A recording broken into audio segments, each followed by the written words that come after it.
はい、ハーサンチャンネルです。お疲れ様です。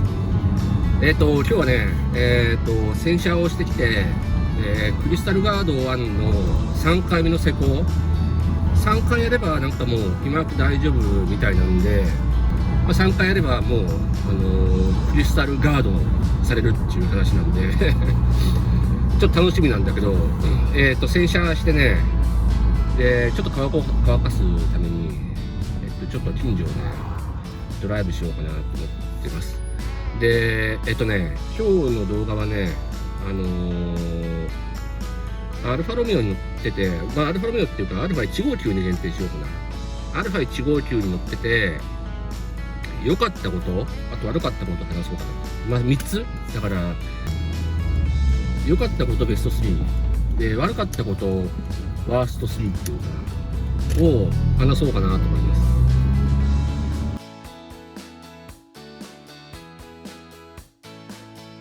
で、良かったことのね、まず第1位はね、他の車が譲ってくれるっていうことだね。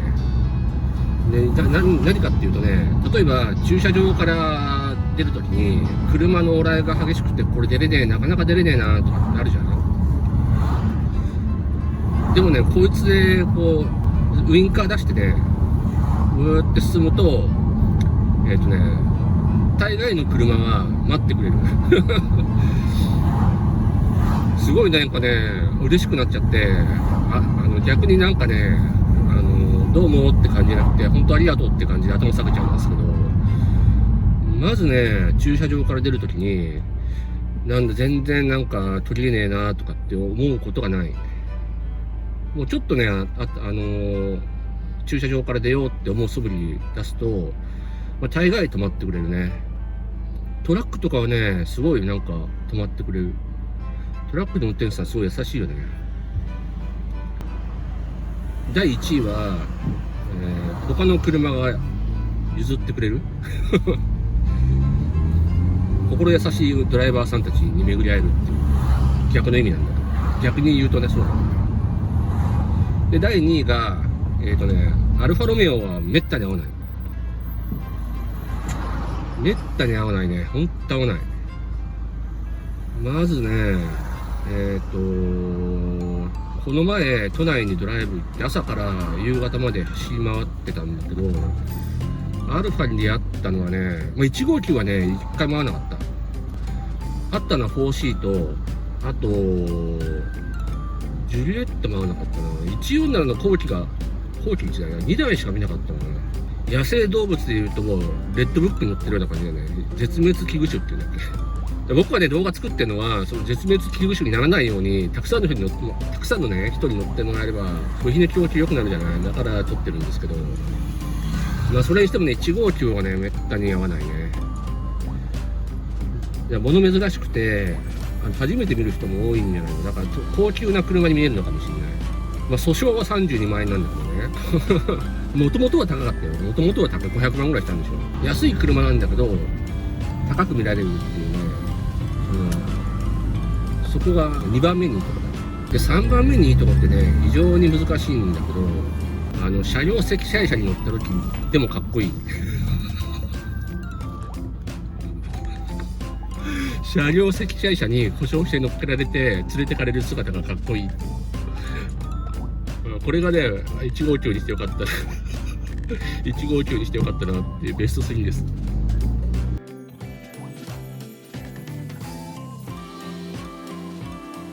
これからね、ワースト3を発表するけど、無理やりのワースト3だからね。だからあんまりね、自分では悪いと思ってるところっていうのは、あんまりないんですけど、ワースト3とかワースト2とかって言わないで、悪いところっていう、悪いところを1個目、2個目、3個目にしよう。悪いところ、まず1個目が、信頼性。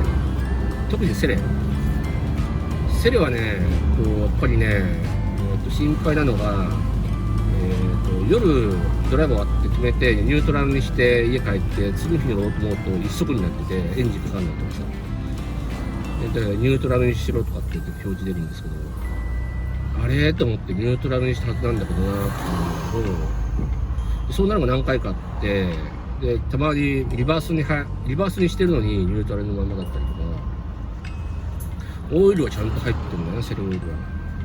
だからちょっとね、その辺のセレはやっぱりアルファロメオのウィークポイントなんだよね。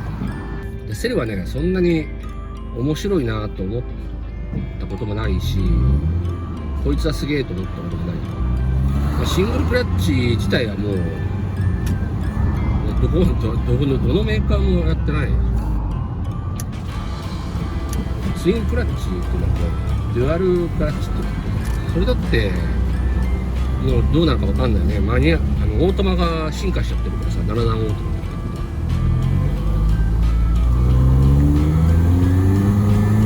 なのでちょっとセレのそれは置いといてね、セレの信頼性っていうのはちょっとダメなところかな。2個目にダメなところは部品の供給かな。もう廃盤になってきてる部品っていうのが結構出てきてるよね。なんかコメントでもなんかもう部品入ってきませんよとかってあったよね。部品の供給が今後なくなってくるっていうのはちょっとダメなところかな。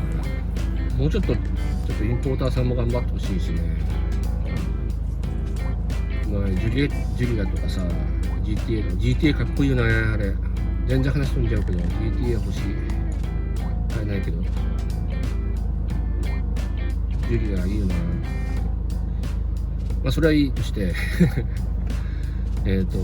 部品の供給をね、もっとしっかりしてほしいっていう。2個目。で、3個目が、燃費が悪いってのかな。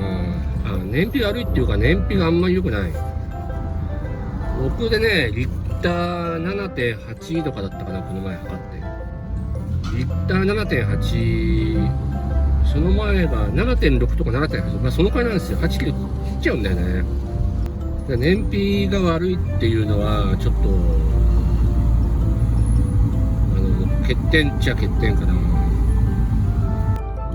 3個目かな。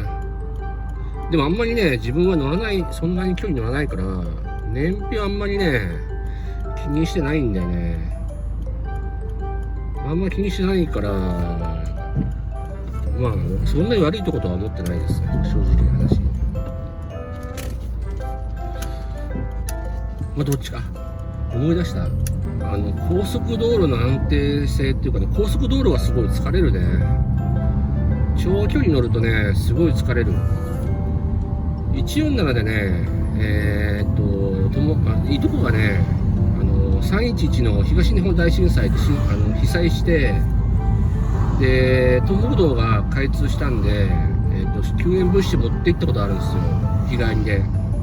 夕方の5時ぐらいに出て、朝の5時ぐらいに帰ってきたのかな。ぶっ通しだったんですけど、でもね、147で全然疲れなかったんだよな。159で新潟行った時はね、めちゃめちゃ疲れた。なんか体中バキバキになっちゃって、そもそもなんかね、シートポジションがね、真ん中に寄ってるんだよな。電動パワーシートってだっけ、あれがついてるから左の方に寄っちゃってるからなんじゃないかなと思うんだけど、ハンドルが重いとかでかいとかってのもあるのかもしれないけど、でもすごい疲れた。新潟は疲れたな、あれ。で、高速道路がすごい疲れる。悪いとこってそのくらい。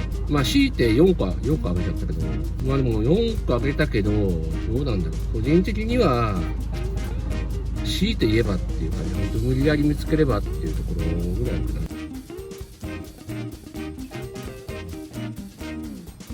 というわけで今日はアルファロメオ159のいいところと悪いところを挙げました。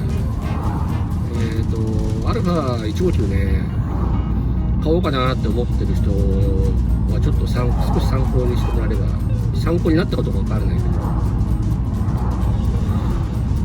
今日の動画はここまでです。ご視聴ありがとうございました。